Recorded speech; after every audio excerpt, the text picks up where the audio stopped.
Okay, I'll start out by saying it was not the type of game we wanted to play. I've been gone for a bit, so I did get to watch the videotape, and I think the number of penalties we took is not a very healthy way to try and win a hockey game, particularly against a team as talented as BU. So I really felt fortunate that we dodged a bullet there, giving them 9 power plays and 38 seconds, 5-on-3.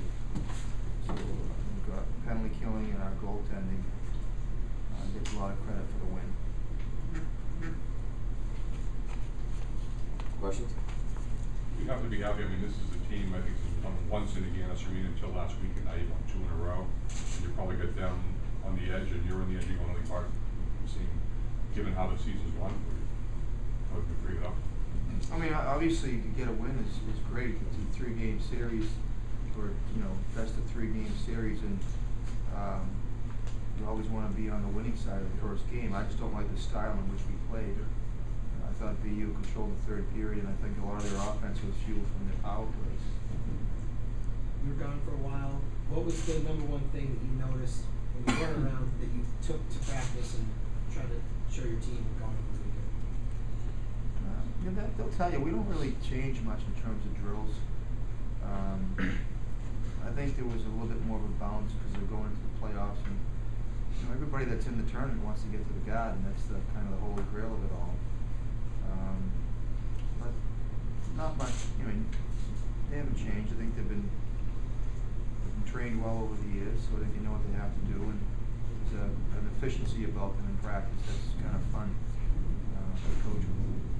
Coach, you mentioned the special teams. I know Parker talked last week about sort of adjusting to the more conservative style you guys play on the penalty kill, and he said he thought you guys kind of opened that up a little bit today in the PK. Was that an intentional thing, or was that part of what you're talking about with the game not really going the way you want? He felt that our penalty killing was more aggressive? Yeah.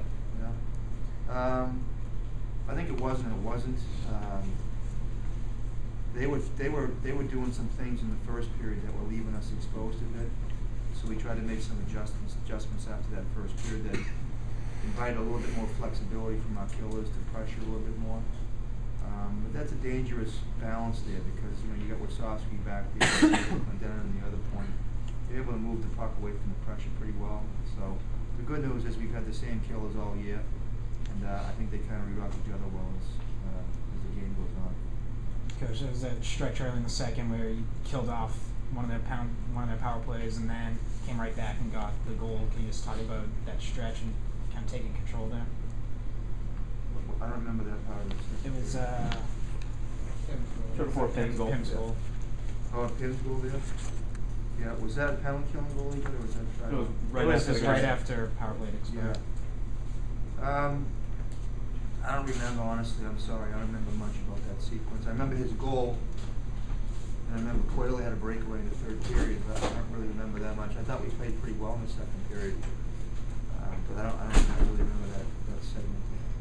You mentioned Coyle, he had a couple of great opportunities rushing in. Just talk about what you saw from him tonight. This is another very solid game in a row for him. Yeah, I mean, he's kind of had an evolution. We've seen him in October, look almost slow and measured and real kind of tentative. And every month he's gotten better. We wish it would accelerate so he'd be where he is now in December, but he's finally starting to get that confidence and that courage to drive wide on the D, to drive through shafts and sticks and shoot the puck in stride. And that's why Montreal drafted him so early, because they felt that he was a prospect. He's 6'3" and can skate so well. That was really visible tonight. Like if you go back to the question of what's changed, he's even in a 2-week period, he's more visible than he was when he left after the bean pod. Coach, how much fun is this now after how you started the year with some tough losses? But how much fun is this at this point in time of the season to be playing your best hockey?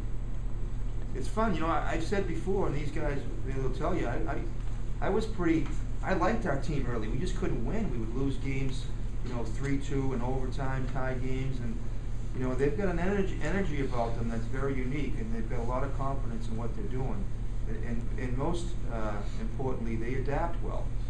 I mean, the Marine Corps, create, adapt, and overcome. They kind of function that way, and I've liked them from. I don't like them any less in October than I do now, they're the same kids, and that's why it's a shame that we started out so poorly at 1-7-3, because I don't think we're, whatever the hell of our record is now, I don't think we're a 500 team. Steve, can you just talk about that start, how tough it was back then, and how ready you guys are right now?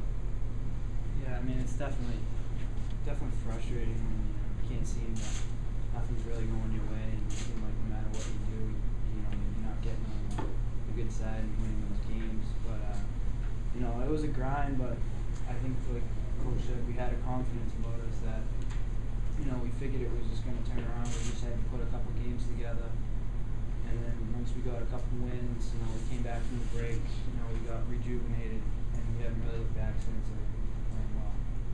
Steve, this is the team that put you guys out last year. I mean, how satisfying would it be to get some payback and also get to the Garden? Yeah, I mean, anytime we play BU, it's a big game. It's a rivalry. But yeah, I mean, they ended our season. I think we dropped from like 4th to like 9th, like in the blink of an eye. So I mean, definitely it would be nice to get a little, payback. But we're just trying to focus on winning the game. Nothing really more than that. I'll ask this for both of you guys. You guys, as a team, have struggled in this building in the past, and now you have 2 consecutive wins here again. So, what was the difference here this time around versus all those times where you guys seem to have something go wrong? I don't know. I think over the years we played so many close games, and it came down to the wire, and it just kind of seemed like maybe they got the bounce or whatever. But I think now the last couple of games we've gotten a couple bounces, and I think we just had to get over that hump of finally beating them here in this building. Yeah, I mean, we've lost a few close games here in the past couple of years, and it's in the past, right? Just take it. Today's a new day. Not to worry about we can't worry about the past. Just go out today. Last game we played here too. Just come out and just play our way, and we got the bounces we were looking for. Chris, did you learn anything from sitting on the bench and watching a team shoot, as in part of playing you set out last Saturday against BU? Did you learn anything, or is it all from game experience? Yeah, it's a little different perspective. Seeing players from the bench. It was nice to kind of sit back and watch a game and learn some things about certain players and things they do on the power play and whatnot.